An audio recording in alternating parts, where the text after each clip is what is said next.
Welcome to all of you in this lecture of class 12 chapter current electricity. In this lecture we will study about the electric cell, internal resistance of cell, EMF of cell, EMF means electromotive force of cell, and terminal potential difference. Okay, so firstly we will discuss about the electric cell. So what is electric cell? Actually you know in an electric cell there is a chemical reaction, means we use the chemical inside the cell and two electrodes are dipped in that chemical, or this chemical used in the inside the cell is known as electrolyte. Okay, तो इसमें जैसे जो electric cell जो हमारा होता है, electric cell में हम एक कंटेनर में आपका एक इलेक्ट्रोलाइट लिया जाता है, that is a chemical. Okay, electrolytes हम यहां पर ले जाते हैं और इसमें दो इलेक्ट्रोड डिप किए होते हैं. ठीक, अब ये सेल का काम क्या होता है, जैसे आप जानते हैं cell provides the electrical energy, means the chemical energy is converted into the electrical energy. अब ये कैसे होता है, देखिए सेल के अंदर कुछ इंपोर्टेंट रिएक्शंस होती हैं, कुछ इंपोर्टेंट केमिकल रिएक्शंस होती हैं जिनमें एनर्जी रिलीज होती है, that is exothermic reactions. Generally the reactions are inside the cell, and inside the cell some redox reactions. Okay, और ये रिडॉक्स रिएक्शंस में क्या होता है, redox means oxidation reaction as well as reduction. Oxidation generally होता है loss of electron, and जो reduction होता है, ये रिडक्शन आपका होता है, रिडक्शन में आपने केमिस्ट्री में पढ़ा है gain of electron. Okay, so redox reactions, and these redox reactions are exothermic reactions. How? Exothermic reactions, and these release energy. तो देखिए होता क्या है, जो रिडॉक्स रिएक्शंस यहां पर होती है, तो उस केमिकल रिएक्शंस के कारण लॉस ऑफ इलेक्ट्रॉन और गेन ऑफ इलेक्ट्रॉन के कारण यहां पर क्या होता है, सेल के एक इलेक्ट्रोड पर पॉजिटिव चार्ज बन जाते हैं ड्यू टू केमिकल रिएक्शन. मान लीजिए इस पर पॉजिटिव चार्ज बन गया, और अदर जो दूसरा इलेक्ट्रोड होता है इस पर नेगेटिव चार्ज आ जाता है, दूसरे वाले इलेक्ट्रॉन पर नेगेटिव आयंस यहां पर एक्यूमुलेट हो जाते हैं, मींस नेगेटिवली चार्ज. तो इलेक्ट्रोड्स पर चार्ज आ जाता है. अब इसके बाद क्या होता है, अगर हम इसके एक्सटर्नल सर्किट में अगर किसी एक रेसिस्टेंस को अगर हम ऐड कर दें, हमने एक रेसिस्टेंस यहां पर R इसके साथ ऐड कर दिया है. Okay, this is the external resistance R. तो अब इसके लिए क्या होता है, ये सेल में एक करंट प्रोड्यूस होता है, सेल हमें एनर्जी प्रोड्यूस करता है, और उस एनर्जी से जो चार्ज होता है वो ऐसे एक्सटर्नल सर्किट जो ये है, नेगेटिव इलेक्ट्रॉन यहां से ऐसे पॉजिटिव वाले सर्किट की ओर मूव करने लगता है. लेकिन यहां पर जो है सेल हम कहते हैं कि एनर्जी प्रोवाइड करता है, और इलेक्ट्रॉन चार्ज एनर्जी प्रोवाइड करता है, और उस एनर्जी के द्वारा वो पूरे सर्किट में चार्ज के फ्लो को मेंटेन करता है. We can say cell is a source of energy which maintains the continuous flow of charge in the circuit. लेकिन यहां पर देखिएगा जो चार्ज है वो एक्सटर्नल सर्किट में, तो मान लीजिए इलेक्ट्रॉन ऐसे मूव हुआ, लेकिन वो इलेक्ट्रॉन को इससे इलेक्ट्रोलाइट से भी मूव करना होगा, इस इलेक्ट्रॉन को, यानी कि चार्ज जो नेगेटिव चार्ज है, नेगेटिव चार्ज को आपके इस इलेक्ट्रोलाइट से भी मूव करना होगा. लेकिन वो नेगेटिव चार्ज को यहां पर जो ये पॉजिटिवली चार्ज इलेक्ट्रोड है एनोड, ये एनोड जो करेगा ये इसको अपनी ओर अट्रैक्ट करना चाहिए, यानी कि इसको नेगेटिव चार्ज को अपनी ओर अट्रैक्ट करना चाहिए एनोड ने. लेकिन अगर इट मीन्स सेल अगर एनर्जी दे रहा है, इट मीन्स लेकिन चार्ज का फ्लो कंटिन्यूअस हो रहा है, नहीं तो ये प्रोसेस तो यहीं पर कंप्लीट हो जाना चाहिए. जैसे जैसे शुरुआत में यहां पर चार्जेस एक्यूमुलेट होना स्टार्ट हुए, यहां चार्ज बना तो यहां भी चार्ज बने, उन चार्ज से पोटेंशियल डिफरेंस जनरेट होगा. तो यहां पर आप देखिए अब चार्ज का कंटिन्यूअस फ्लो, वो पोटेंशियल डिफरेंस जब यहां पर बना, देखिए यहां भी चार्ज एक्यूमुलेट हुआ पॉजिटिव चार्ज, यहां भी नेगेटिव चार्ज, तो यहां पर एक पोटेंशियल डिफरेंस बना और उससे एक इलेक्ट्रिक फील्ड जनरेट होगा, और वो जो इलेक्ट्रिक फील्ड होगा वो इस चार्ज पार्टिकल पर क्या लगाएगा, एक इलेक्ट्रिकल फोर्स लगाएगा. यस और नो? इलेक्ट्रिकल फोर्स Fe लगेगा इस यहाँ पर इस चार्ज पार्टिकल पर नेगेटिव चार्ज पे एक फोर्स लगेगा, तो इसलिए नेगेटिवली चार्ज इलेक्ट्रॉन को इसने अपनी ओर अट्रैक्ट कर देना चाहिए यहाँ पर। लेकिन होता क्या है, होता यह है कि इलेक्ट्रॉन फिर भी सर्किट में इधर की ओर मूव कर रहा है, नेगेटिव वाले इलेक्ट्रोड की ओर मूव करेगा और यहां से फिर भी सर्किट में कंटिन्यूअस मूव करते रहेगा। तो यहां पर क्या हो रहा है, देखिए इस बीच में यहां क्या हो रहा है, यहीं पर असली मैकेनिज्म होता है कि यहां पर ये इलेक्ट्रॉन को ये तो अपनी ओर खींचता है, लेकिन सेल यहां पर इस इलेक्ट्रॉन को एनर्जी देता है, न कि कहीं यहां कहीं एनर्जी नहीं मिलती। एनर्जी इलेक्ट्रॉन को यहां पर मिलती है। वो कैसे मिलती है वो एनर्जी वही उसका रीजन है कि सेल के अंदर रिडॉक्स रिएक्शंस होती हैं, केमिकल रिएक्शंस होती हैं। उन केमिकल रिएक्शंस जो होती हैं वो एक्सोथर्मिक रिएक्शंस होती हैं। उन एक्सोथर्मिक रिएक्शन में एनर्जी रिलीज होती है और ये this energy is provided by the cell for the continuous flow of charge, यही एनर्जी चार्ज को कंटिन्यूअस फ्लो के होने के लिए दी जाती है। तो इलेक्ट्रॉन को यहां पर एक एनर्जी दी जाएगी, यानी कि केमिकल एनर्जी दी जाएगी, एक केमिकल फोर्स लगेगा।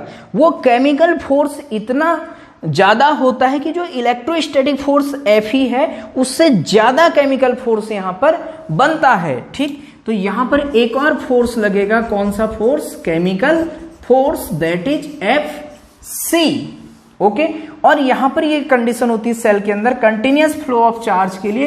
ये जो कंटिन्यूअस फ्लो ऑफ चार्ज होता है, इसमें मैं आगे एरो लगा के लिख रहा हूं कि in this case Fc is greater than Fe।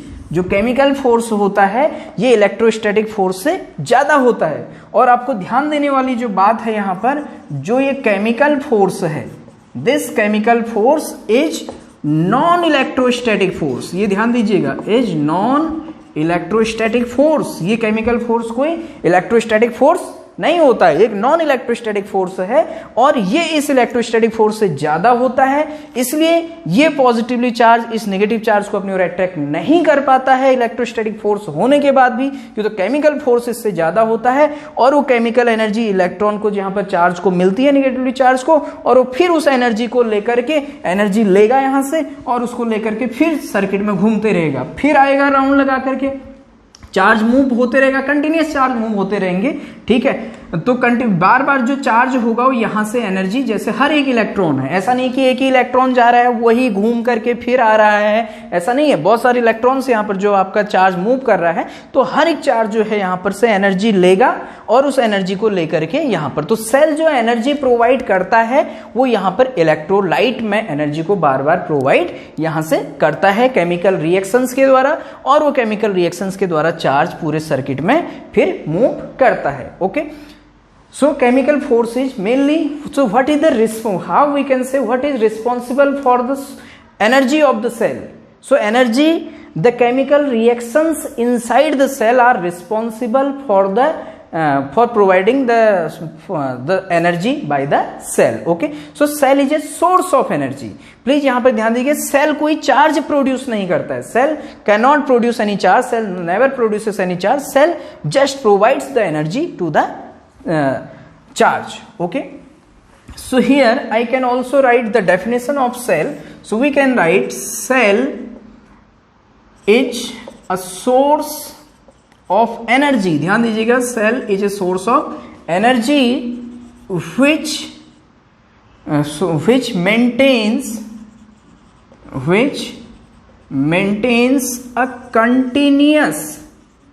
maintains a continuous flow of charge in the circuit. Okay, so cell क्या है हमारे पास, cell is a source of energy है which maintains, जो कि maintain करता है continuous flow of charge in the circuit. Okay, so this is the definition of cell, and we can say cell, the source of energy, we can say the source of energy of cell is the chemical reactions inside the cell. Okay, and we can say cell convert chemical energy, cell convert chemical energy to electrical energy, to electrical energy. Okay, cell chemical energy को electrical energy में convert करता है. अब बात ये आती है, तो क्या सेल हमेशा हमें कंटिन्यूअस कितने समय तक एनर्जी देते रहेगा? कितने समय तक एनर्जी हमें सेल, क्या हमेशा लगातार एक बार एक सेल बना दिया तो क्या हमेशा जिंदगी भर के लिए, हमेशा बहुत लाइफ टाइम, बहुत लंबे समय के लिए क्या एनर्जी देते रहेगा? नहीं, ऐसा नहीं है. देखिए जैसे जैसे रिएक्शंस होंगी, रिडॉक्स रिएक्शन, यहां पर पॉजिटिव चार्ज बन रहा है तो यानी कि यहां पर लॉस ऑफ इलेक्ट्रॉन हो रहा होगा, oxidation.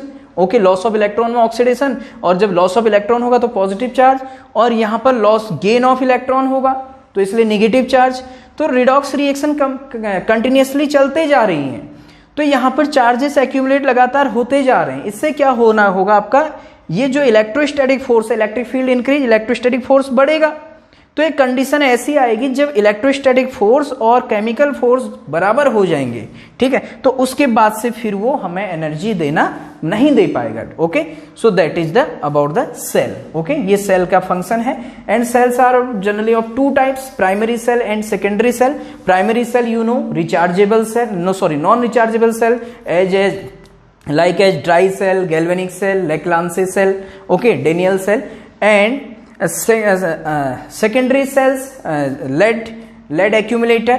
Okay, so these are the secondary cells are rechargeable, and cells have some internal resistance also. This electrolyte provides the internal resistance to provide the resistance for the flow of this charge inside the cell also. So you can take the screenshot for this one, then we will discuss about the internal resistance of the cell.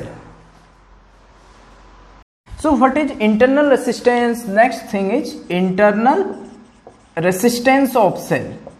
Internal resistance of cell. Okay, generally what happens, this electrolyte, the electrolyte used in the cell offers a resistance also for the flow of charge through inside it also. Means जो ये electrolyte यहाँ पर जो use होता है, ये electrolyte भी इस चार्ज के फ्लो होने के लिए एक रेसिस्टेंस को डेवलप करता है. उस इलेक्ट्रो सेल के अंदर इलेक्ट्रोलाइट के इस रेसिस्टेंस को ही सेल का अपना खुद का इंटरनल रेसिस्टेंस कहते हैं. Okay, so what is internal resistance? The resistance offered, or we can say produced, resistance produced by the electrolyte used in the cell is called the internal resistance of the cell. It's called the internal resistance of the cell. So what is the internal resistance? The resistance offered by the electrolyte of the cell means ये electrolyte भी charge के flow होने का oppose करता है, ये cell का अपना खुद का रेसिस्टेंस होता है. ओके, नाउ नेक्स्ट चीज यहां पर इंपॉर्टेंट है कि इंटरनल रेसिस्टेंस कौन से फैक्टर्स पे डिपेंड करता है. Okay, factors on which internal resistance of cell depends. Okay, cell का इंटरनल रेसिस्टेंस कौन से फैक्टर पे डिपेंड करता है. And you know the internal resistance of a cell, I am telling you that, is denoted by small r. Okay, it is, I am writing here, it is denoted by small r. Small r से cell का internal resistance हो किया जाता है. Factors on which internal resistance of cell depends. Number first, internal resistance r is directly proportional to the distance between the electrodes. R is directly proportional to D. D means distance between electrodes. Electrode के बीच की distance के directly proportional internal resistance होता है. ठीक है, number दूसरा, यानी कि इलेक्ट्रोड अगर नजदीक रखे हैं, ठीक, डिस्टेंस कम तो आपका ये भी कम. ओके, और डिस्टेंस अगर ज्यादा है इलेक्ट्रोड्स के बीच की तो इंटरनल रेसिस्टेंस भी ज्यादा होगा. क्यों? तो उतना ज्यादा इलेक्ट्रोलाइट बीच में यूज होगा, उतना लंबा पाथ इलेक्ट्रॉन को इनसाइड द सेल यहां पर ट्रेवल करना होगा और उतना ही रेसिस्टेंस उसको मिलेगा। दूसरा, R is inversely proportional to area A, but what is the area? ये एरिया कौन सा है? ये एरिया वो होता है area of electrodes which is dipped inside the cell. Electrode का वो वाला एरिया जो कि सेल के अंदर डिप हुआ है, directly proportional to area A here. जो एरिया यहाँ पर, जो ए का मतलब है यहाँ पर, ए है area of electrodes dipped inside the cell, dipped inside the cell, यानी कि इलेक्ट्रोड का वो एरिया जो सेल पे डिप हुआ है। And number next, this internal resistance r also depends the nature of electrolyte and concentration, means ये जो इंटरनल रेसिस्टेंस R होता है ये इस इलेक्ट्रोलाइट के नेचर पे, उसके कंसंट्रेशन पर भी डिपेंड करता है। Okay, first distance between electrodes, second area of the part of the cell which is dipped inside the electrode, and nature of the electrolyte. Okay, so you can note down this one and you can take the screenshot for this one also. Then we will discuss here EMF.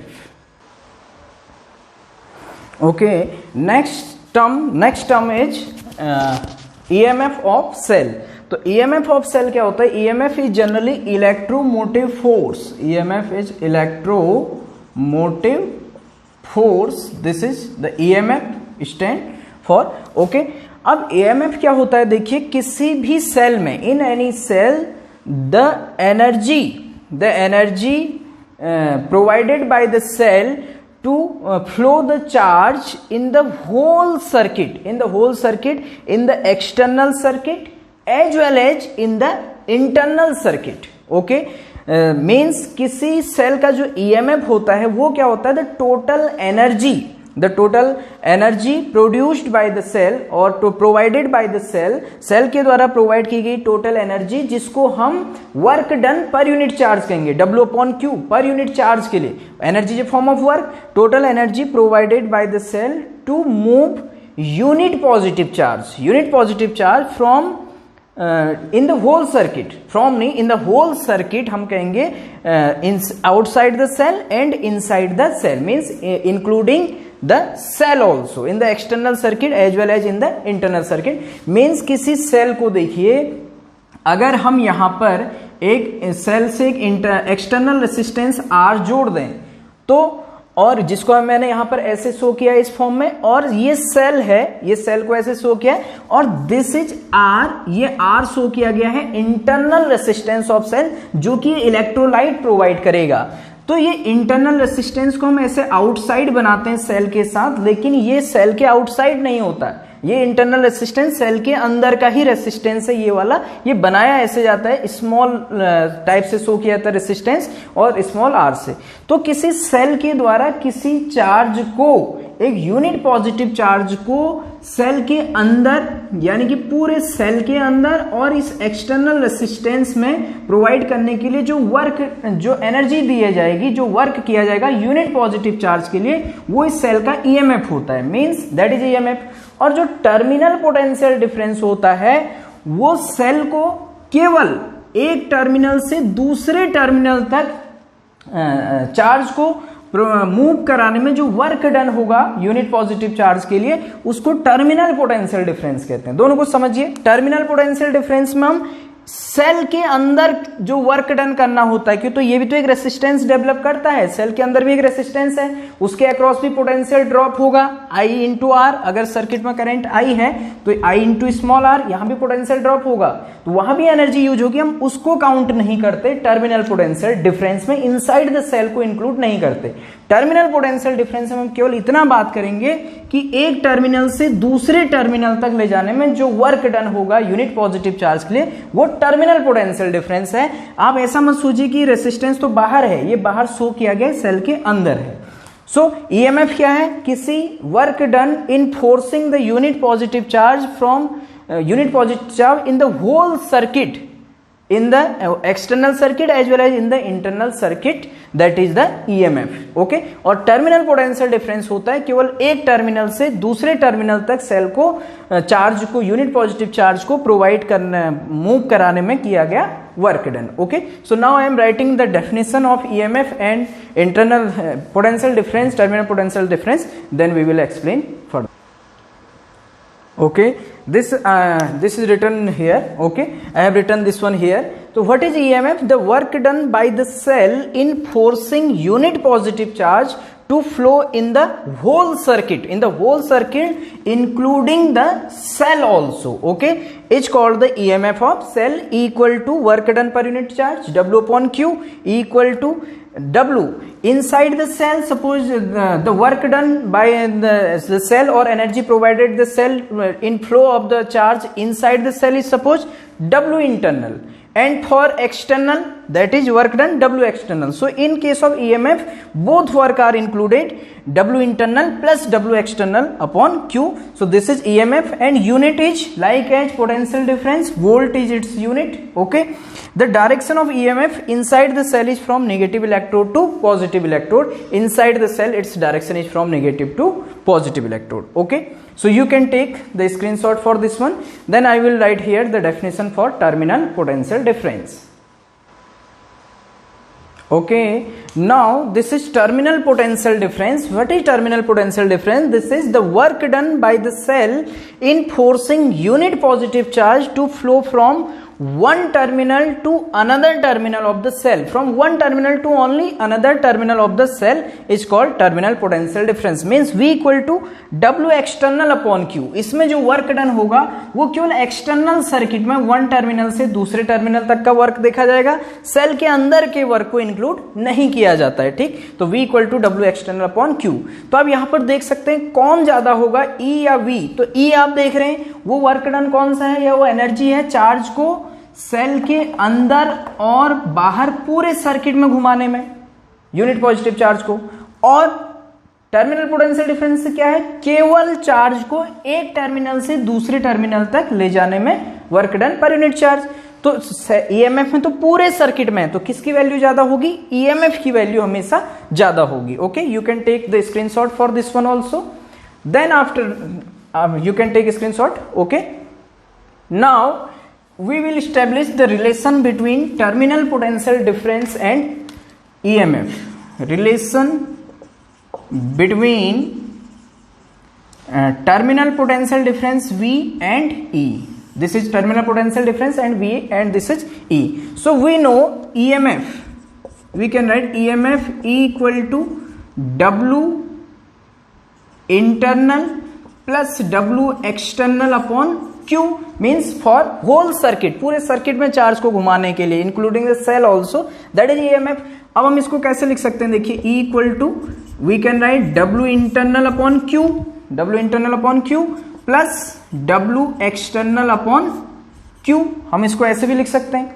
Okay, now E equal to W internal upon Q, W internal upon Q, ये बन जाएगा V internal, यानी कि cell के अंदर जो potential difference बनेगा, potential drop inside the cell जो पोटेंशियल ड्रॉप होगा, और plus this is V terminal potential difference. क्यों, तो हमने लिखा है terminal potential difference external circuit में घुमाने में वर्क होता है. अब देखिए E इक्वल टू जो V इंटरनल होगा, सेल के अंदर कितना पोटेंशियल ड्रॉप होगा, तो वो देखिए सेल का जो EMF होता है हमेशा दो पार्ट में डिवाइड हो जाता है, ध्यान दीजिएगा. एक तो सेल के अंदर पोटेंशियल ड्रॉप और दूसरा एक्सटर्नल सर्किट में पोटेंशियल ड्रॉप. ठीक, तो यहां जो V इंटरनल जो इंटरनल हो जाएगा वो I into small r, internal resistance में potential drop, plus this is V, जैसे एक्सटर्नल सर्किट में पोटेंशियल ड्रॉप. तो E equal to V plus I R, या यहां से इसको यहां भेज दीजिए तो E minus I R equal to V, तो ये होता है V equal to E minus I R. तो this is the relation between the V terminal potential difference and second one is the EMF of cell. तो यहां पर आप देख रहे हैं जो टर्मिनल पोटेंशियल डिफरेंस होता है वो हमेशा EMF से छोटा होता है, लेकिन ध्यान दीजिएगा जब सेल से एनर्जी ली जाएगी, जब हम सेल से एनर्जी लेंगे, और जब this is for we can say discharging of cell, discharging of cell, जब सेल से एनर्जी ली जाएगी, ठीक। लेकिन चार्जिंग ऑफ सेल पर ध्यान दीजिएगा, चार्जिंग ऑफ सेल के टाइम V इक्वल टू होता है E प्लस आई आर। इसको हम अभी आगे एक्सप्लेन करेंगे कैसे। तो देखिए V equal to E minus I R. अब इसका मतलब क्या है, इस वाले फिगर को मैं यहां पे रफ कर दे रहा हूं। Okay, you can take the screenshot for this one also, you can take the screenshot for this one.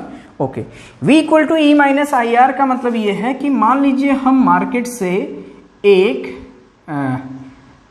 12 volt का सेल लेके आए, मान लीजिए हम 12 वोल्ट का एक सेल लेकर के आ गए और यहां पर हमने कुछ रेसिस्टेंस लगा दिया सर्किट में, ठीक, कुछ रेसिस्टेंस लगाया, ये एक्सटर्नल रेसिस्टेंस है। तो हम ये सोचते हैं कि क्या इसके अक्रॉस तो जो होगा वो तो टर्मिनल पोटेंशियल डिफरेंस होगा, और ये है सेल का ईएमएफ। 12 वोल्ट का जो हम सेल लेके आए बाहर से, तो वो क्या होता है, सेल का ईएमएफ होता है। लेकिन क्या ये हमें यहां पर टर्मिनल पोटेंशियल डिफरेंस क्या 12 वोल्ट मिलेगा कभी? वो कभी नहीं मिलेगा। देखिए V इक्वल, अगर हम सेल से इससे एनर्जी ले रहे हैं तो जो V होगा वहां पर वो E माइनस आई आर होगा, E माइनस आई आर, समझ रहे हैं। तो यहां पर कभी भी आपको 12 वोल्ट कभी भी नहीं मिलेगा। मान लीजिए अगर आपको यहां पर करंट है, आप 12/2, अगर मान लीजिए रेसिस्टेंस को मैं 2 ओम ले रहा हूं तो 6 एम्पियर मिलना चाहिए, लेकिन आपको 6 एम्पियर करंट कभी मिलता ही नहीं है। मान लीजिए आपको यहां पर 4 एम्पियर का करंट मिला, जो करंट मिला मान लो 4 एम्पियर, तो यहां पर अब बाकी 2 एम्पियर करंट कहां गया? क्योंकि तो यहां पर टर्मिनल पोटेंशियल डिफरेंस ही 12 नहीं मिलता है, कुछ पोटेंशियल ड्रॉप यहां हो जाएगा। अब यहां 4 एम्पियर करंट कब बनेगा? इसके 4 एम्पियर तो हमें मिला करंट, तो इसका मतलब ईएमएफ कितना मिला? यहां से V equal to I R लगा लो, तो यहां से V equal to I R से ईएमएफ हमें मिला 4 इंटू 2 इक्वल टू 8 वोल्ट।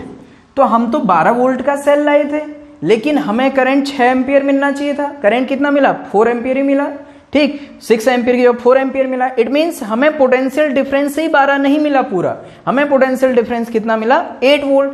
तो बाकी कहां गया? बाकी जो होगा ये सेल का कुछ इंटरनल रेसिस्टेंस होगा, मान लो इसका, जिसमें कि आपका करंट पोटेंशियल ड्रॉप हुआ, कितना हुआ? 12 टोटल था, 8 हमें मिला तो 4 हुआ, और सर्किट में करंट कितना है? 4 एम्पियर है। तो इसका मतलब यहां 1 ओम तो इसका इंटरनल रेसिस्टेंस ही है, जो कि 4 वोल्ट अपना खुद ही करंट को कंज्यूम कर गया, पोटेंशियल ड्रॉप को 4 वोल्ट। ओके, तो कभी भी जब चार्जिंग ऑफ सेल होता है, नहीं सॉरी डिस्चार्जिंग, जब हम सेल से एनर्जी लेते हैं तो टर्मिनल पोटेंशियल डिफरेंस हमेशा सेल के ईएमएफ से कम होता है। लेकिन अब रिवर्स प्रोसेस देखिए, अगर हम इस सेल को चार्ज करते, क्यों तो देखिए डिस्चार्जिंग में क्या हो रहा था, मैंने 12 वोल्ट तो दिया, लेकिन चार्ज को आगे फ्लो कराने से पहले सेल के अंदर ही फ्लो कराने में सेल के इंटरनल रेसिस्टेंस में मेरी एनर्जी कुछ खत्म हो गई। वो कितनी? सेल की 4 वोल्ट तो यही यूज हो गया। अब 8 वोल्ट आगे मिला तो इसलिए कम हुआ। अगर आप चार्ज करोगे इस सेल को, तो अगर आप इस सेल को चार्ज करोगे 12 वोल्ट अगर आप इसको देना चाहते हो, तो पहले इसको 12 वोल्ट तब मिलेगा जब पहले 4 वोल्ट तो ये खाएगा चार्जिंग के टाइम भी।